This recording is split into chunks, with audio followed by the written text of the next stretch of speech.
This is Mayo Clinic Talks, a curated weekly podcast for physicians and healthcare providers. I'm your host, Daryl Chetka, a general internist at the Mayo Clinic in Rochester, Minnesota. Imagine a patient who requires a partial jaw resection for a malignancy. Instead of leaving the patient with extreme disfigurement, the patient has bone removed from another area of their body and have it develop into a replacement jaw. Or the patient who requires resection of their tongue, and their treatment consists of transferring tissue from another location in the patient and allow it to develop into a replacement tongue. These aren't some far-fetched stories you might see in a science fiction movie. This is current state-of-the-art reconstructive surgery. And even more exciting is the potential for these procedures to become far less invasive using regenerative medicine techniques. So today we're going to speak with a reconstructive otolaryngology surgeon who performs this amazing work and hear about the potential for regenerative reconstructive surgery. Our guest today is Dr. Richard Hayden, an otolaryngologist, head and neck surgeon from the Mayo Clinic in Scottsdale, Arizona. Rick, welcome. Thank you, Daryl. Pleasure to be here. You know, despite the fact that we both have an MD after our name, after reading the work that you're doing, our worlds are so different. You know, it's just amazing, the difference. Well, let's talk about the role that regenerative medicine plays in reconstructive surgery. Well, it's an exciting concept for me and has been quite candidly for decades. As a reconstructive surgeon, I'm faced with major defects of the head and neck face, which are socially debilitating, functionally really marginalizing of the patient. And so I've devoted my career to reconstructing many of these defects with some complex technologies, some of which you alluded to. An example would be the mandible.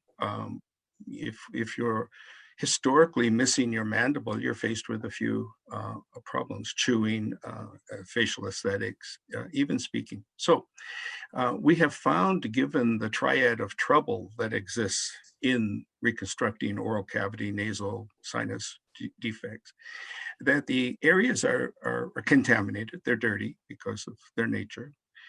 They're mobile, and they have a poor blood supply because the majority of these patients come by their defects from cancer resection. And so reconstructing in a dirty and mobile environment with a poor blood supply because it's been radiated demands that you bring the patient's own tissues. A cancer patient, for example, could never receive immunotherapy such that you could transplant someone else's jawbone because the immunotherapy would trigger their cancer, which would explode, and the rest is not for this conversation.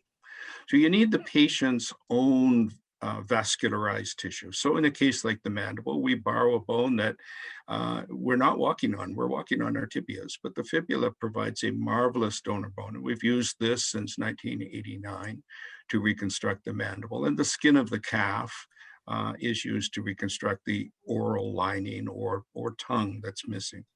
And this tissue has to be vascularized. In other words, you bring it up using microvascular free tissue transfer techniques, wherein the leg bone and skin are replaced into the defect, but then the artery and vein from the leg are anastomosed to an artery and vein in the neck.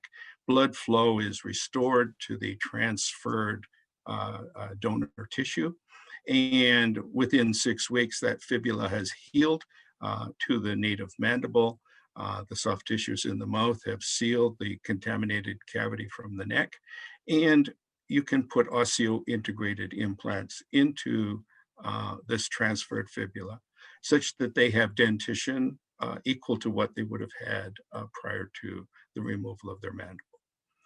The problem is, not everybody has 2 fibulae available in their leg or other fallback donors like the scapula or the iliac crest.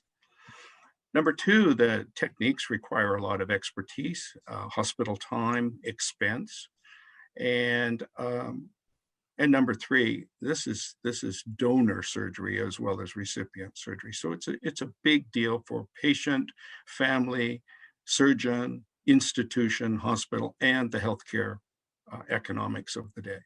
Wouldn't it be better if we could manufacture, if you will, using the patient's own stem cells, a replacement mandible?